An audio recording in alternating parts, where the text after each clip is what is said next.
El mundo está conmocionado con la partida del Papa Francisco y buen momento en ahora, mientras se realiza, por supuesto, todo lo que viene después y se organiza el cónclave para elegir un nuevo Papa. Dar una mirada en su historia, cuál es su legado, cuáles son sus raíces, sobre todo lo que hicieron que finalmente terminara convertido en un Papa, el primero latinoamericano. Vamos a estar conversando de esto junto a Stefan Ruderer, académico del Instituto de Historia de la Universidad Católica. ¿Cómo estás, Stefan? Bienvenido, muy buenos días. Hola, Bárbara, bienvenido. Estoy muy bien. Gracias por invitarme. Bueno, primero que todo, nos causa extrañeza a quienes somos jóvenes lo corto que fue su papá, o considerando que antes, en general, era mucho tiempo. Nosotros ya hemos vivido varios cónclaves. ¿Por qué era tan corto el papado, dices tú? 12 años, fue Claro, cortito. es que lo eligieron cuando ya era muy viejo. Y yo creo Mm. que lo eligieron justamente pensando quizás en una figura de transición en ese momento, cuando Benedicto, el papa anterior, se había retirado sin morir, que algo muy insólito en la historia de los papados.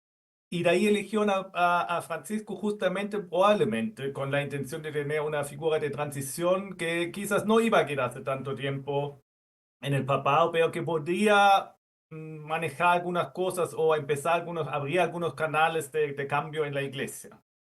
Ahora, ¿cómo llegó? ¿Cómo se convirtió Francisco? Porque era algo que nadie esperaba en su momento. De todas las nombres que circulan y que todos empezamos a especular, nunca tuvo él inicialmente. Bueno, mira, sí, él parece que sacó ya las segundas votaciones el segundo más votado cuando eligieron a Benedicto. Entonces, en ese momento era una figura papable. En su propia elección no tanto, ahí era más una sorpresa. Y yo creo que para entender cómo llegó a ser Papa Francisco y lo que hizo después, también hay que entender que es un Papa argentino y hay que entender sus orígenes argentinos. Y si quieres te puedo contar un poco sobre eso, en el fondo porque se relaciona mucho con su papá y con su legado también. Para entender a Francisco hay que entenderlo como José María Bergoglio en Argentina en los años 60 y 70 y que ahí estuvo muy influenciado por la teología del pueblo. Es una teología que en el fondo nació, una corriente de la teología que nació en Argentina con algunos teólogos argentinos, Lucio Gera sobre todo, en los años 70, principios de los años 70, y es una teología que en esa época se nutre de tres tendencias o reacciona a tres tendencias. Y luego una universal, que es la tendencia del Concilio Vaticano II, que termina en el año 65 y que y abre la iglesia a la opción por los pobres. Y esos teólogos argentinos quieren aplicar eso al contexto argentino. Pero hay otras dos tendencias internas argentinas que hay que considerar para entender a Francisco. Y uno es que la teología del pueblo es una reacción a teologías muy revolucionarias de la época. En los años 60, 70 existían teologías en Argentina sobre todo que se acercaban mucho al marxismo, al comunismo, que querían la revolución y la teología del pueblo reacciona en contra de eso. Entonces, eso les va demasiado lejos. Querían quedarse, digamos, en estructuras democráticas.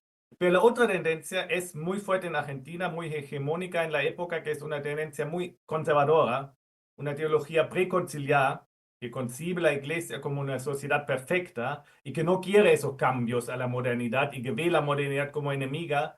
Y eso es una tendencia hegemónica entre los obispos argentinos de la época. Y eso hace que muchos obispos también apoyan la dictadura en su momento. Y eso tampoco quiere la teología del pueblo. En el fondo, la teología del pueblo es un tercer camino, uno podría decir, que redescubre la religiosidad popular, que redescubre la fe de los pobres, de los marginados, de los latinoamericanos, de los indígenas también, y que de ahí se crea, digamos, y eso es algo que influyó mucho en Bergoglio, y eso es algo que en el fondo se refleja mucho en su papado también. Ahora, ¿qué se podía esperar o por qué lo eligieron entonces? ¿Cómo podía esta historia argentina previa, bueno, de alguna manera plasmarlo en lo que iba a ser su papá?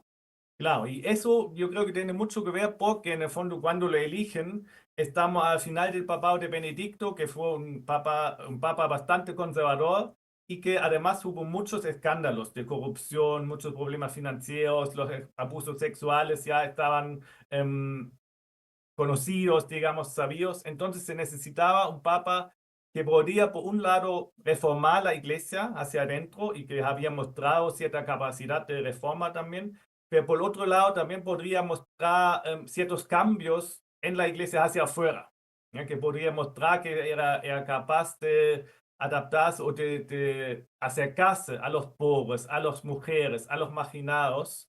Y eso era justamente el perfil de José María Bergoglio en ese momento. ¿Y eso por qué? Por sus raíces argentinos.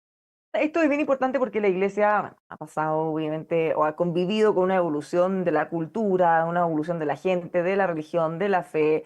Y bueno, llega un momento en que ellos tienen que ver cómo de alguna manera ponerse o con qué parada estar frente a este nuevo mundo para no perder seguidores, para incluso reencantar a gente que se desencantó con todos estos escándalos, abusos, y gente que nunca se acercó para que eventualmente se acercara. No es un desafío menor. Exactamente, yo creo que eso es algo para lo que Francisco era la persona adecuada, digamos, en cierto sentido. Yo no sé si ayer circuló un artículo de Mariana Enríquez, una escritora argentina, que dice, pues, Francisco no me hizo más católico, ni menos, pero sí tengo cierta admiración por él, justamente por su manera de ser y por esa manera de acercarse a los pobres, de besar los pies, de hacer esos gestos simbólicos que son muy importantes para acercar justamente esa parte de la población que se había alejado un poco de la iglesia por ser una iglesia con Benedicto muy conservadora, que se había alejado un poco de los pobres, de los marginados y todo eso. Ahora, si miramos lo que fue, obviamente va a pasar mucho tiempo para poder formar y hacerse una opinión bien formada de lo que fue el legado, pero ¿cómo le fue en eso? ¿Cuáles fueron las cosas más relevantes que podemos ver? Él hizo varios cambios, hizo una apertura también en la iglesia, se abrió a sectores que tradicionalmente habían sido marginados, me imagino que en algún ruido tuvo que tener dentro también con eso. Claro. En el fondo es interesante porque ahí también vale la analogía con el caso argentino o con esa teología del pueblo. Yo creo que es un camino entre medio. Y así le fue también, digamos, a Francisco, porque sí, él hizo varios cambios pensando en, por ejemplo, el rol de la mujer, dio roles de poder a mujeres dentro del Vaticano, por ejemplo. Empezó debates acerca de las uniones homosexuales y la aceptación de eso en la iglesia. Se acercó mucho la iglesia a los pobres, se hizo un llamado muy fuerte acerca de acoger a los migrantes, ¿ya? Que es un tema muy importante. Hizo una crítica muy fuerte al neoliberalismo, que es un tema muy importante también. Y generó ciertas estructuras, ciertos cambios ahí también en la iglesia, pero en el fondo yo creo que el Papa Francisco era un papa que más bien abrió debates, abrió temas, canales de discusión, y ahora depende mucho probablemente de quién sea el nuevo papa para ver si esos temas, esos debates siguen discutiéndose en la iglesia, siguen profundizándose en la iglesia o si habrá un retroceso, digamos, quizá un poco más conservador. Claro, obviamente que vamos a ver si este legado o fue un paréntesis mientras él estaba o realmente pudo poner cimiento para estos cambios. Da la impresión de que son cimientos más bien, porque da los cambios que decíamos de la sociedad, es difícil volver atrás de cosas que ya se hicieron. No, claro, puede ser. En el fondo habría que ver. Ahora, hay que entender también que la iglesia crece sobre todo en el continente africano, en el continente de Asia, generalmente entre poblaciones un poco más conservadoras. Entonces, puede ser una buena estrategia de la iglesia católica ser más conservador, porque ahí compite, además crece o necesita crecer en sectores donde compite con iglesias pentecostales, que generalmente también apelan a un sector de la población más conservador. Entonces puede ser también, no necesariamente una iglesia más progresista, que quizá nos gustaría nosotros o a mucha gente también, yo soy alemán, en Alemania es muy querido una iglesia más progresista. Quizás no puede ser, quizás no es una estrategia tan interesante para muchos sectores dentro del Vaticano. Sí, pero lo que pasa es que quizás me voy a decir un poco lo que acabo de decir, pero es que reflexionando lo que ha ido pasando, la ola conservadora que se está expandiendo en el mundo y por distintas razones, si uno lo ve en términos políticos, el volver atrás o la sensación de que los tiempos pasados eran mejores, más represión, menos libertad de movimiento, menos tolerancia también en algunos casos, quizás eso puede dar espacio para las personas más conservadoras que vean ahí una oportunidad. No, claramente, claramente. Yo creo que eso es un factor muy importante a tomar en cuenta ahora para esa elección del nuevo papa, a ver si puede ser muy buen argumento para los cardenales elegir un papa que se lleve bien con Trump, por ejemplo, en Estados Unidos. Puede ser un muy buen argumento decir, necesitamos un papa que se adapte a esos tiempos y que se lleve bien con esos líderes más conservadores que están surgiendo en todas partes del mundo y que justamente por eso, digamos, rehace algunas cosas que Francisco ha iniciado y vuelve un poco atrás hacia una iglesia un poco más conservadora, porque son los tiempos, son así, digamos, claramente. Él tuvo un perfil un poco más político de lo que estamos acostumbrados. Mira, yo creo que es difícil porque la iglesia en el fondo siempre tiene un perfil político. No hay que equivocarse ahí en ese sentido, tanto a nivel del Vaticano, a nivel universal, como a nivel de las iglesias nacionales. Siempre es un factor, por lo menos en sociedades donde tiene el catolicismo cierta hegemonía, siempre es un factor importante en la política. Pero sí, en ese sentido creo que Francisco tuvo más bien un papel político progresista. O sea, hay que darle un adjetivo. Benedicto también tuvo un papel político, pero es un papel político muy conservador que dice no me voy a meter tanto, voy a dejar que la política siga su curso, mientras Francisco se metió un poco más en algunos conflictos políticos, tratando de llevar a la paz en Sudán, por ejemplo, o en la Ucrania. Entonces se metió un poco más, pero con cierto adjetivo, digamos, con cierto perfil. En ese sentido, sigue el perfil político que tiene la iglesia siempre. De respecto a los abusos, le tocó enfrentar una ola bien importante, incluyendo nuestro país. Él vino a nuestro país también, conversó con las víctimas, mostró una cara un poco más amable de lo que había sido tradicionalmente visto la iglesia. Más que nada como taparlo, dejar las cosas al lado y no hacer nada en vez de enfrentarlo duramente. Claro, en el fondo yo creo que no le quiero otra tampoco. No tenía mucho Nuestros espacio para algo crímenes distinto. O sea, son tan, digamos que ya no se podía tapar porque ya todo era exactamente, evidentemente muy conocido. ya no se podía tapar. Y sí, en el fondo en ese tema yo creo que Francisco aprendió, uno podría decir. Yo creo que su primer acercamiento a ese tema fue más bien de horrores o de tratar de no, de taparlo un poco, lo mismo que le pasó en Chile cuando defendió al obispo de Osorno en el primer momento. Pero, y eso creo es algo que hay que tomar en cuenta cuando uno analiza el papado de Francisco, aprendió de sus errores y además era capaz de decir que se había equivocado. Y eso hizo, digamos, y dijo que se equivocó y después reaccionó bastante bien. Y yo creo que por lo menos ahora la iglesia está en una posición mucho mejor, quizá todavía no la que sería la que le gusta a las víctimas, pero sí una posición mucho mejor de, digamos, analizar y tratar esos casos de los crímenes sexuales. Ahora, ¿qué tanto le pesó este conflicto que se generó con el obispo de Osorno? Yo creo que fue un tema importante. Ahora leyendo también, digamos, obituarios internacionales sobre Francisco, casi siempre aparece el caso. Entonces ahí Chile es un caso que internacionalmente sí fue visto, digamos, fue reconocido.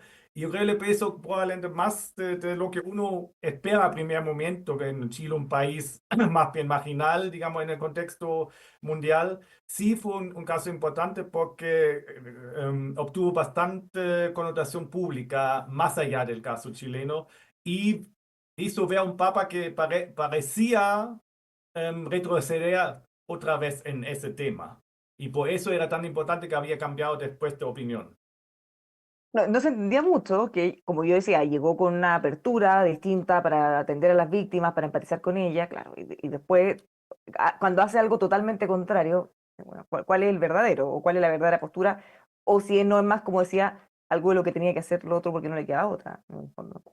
Claro, eso es difícil en el fondo a veces a analizarlo, pero claramente ese caso fue un retroceso también para su imagen, ¿no? Para su propia imagen. Y en el fondo me pasó con varios temas un poco eso, de que empezó un debate muy fuerte y sobre todo ahora en sus últimos años, cuando ya era enfermo también, en el fondo ya no tuvo la misma incidencia pública que antes y ya digamos, se retrodecía un poco de algunas de las cosas que había dicho antes.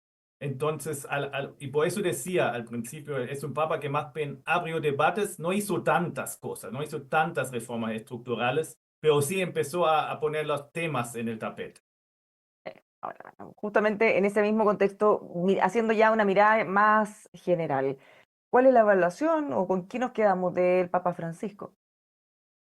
Yo creo que en general es una evolución más bien positiva del Papa Francisco. En ese sentido, yo creo que lo más importante del Papa Francisco me parece a mí, que también desde el punto de vista de un historiador que lo ve con cierta distancia quizás, em, es que haya puesto en el debate público, en el debate de la Iglesia, temas que antes eran tabús y que incluyen los crímenes sexuales, que incluyen el rol de la mujer en la iglesia, que incluyen la relación con las diversidades sexuales en la iglesia, pero que también que incluyen temas como la migración, como la ecología, como los pobres, digamos, en el fondo, todos esos temas que la iglesia antes no había tomado mucho en cuenta y que son temas centrales de nuestro mundo político actual.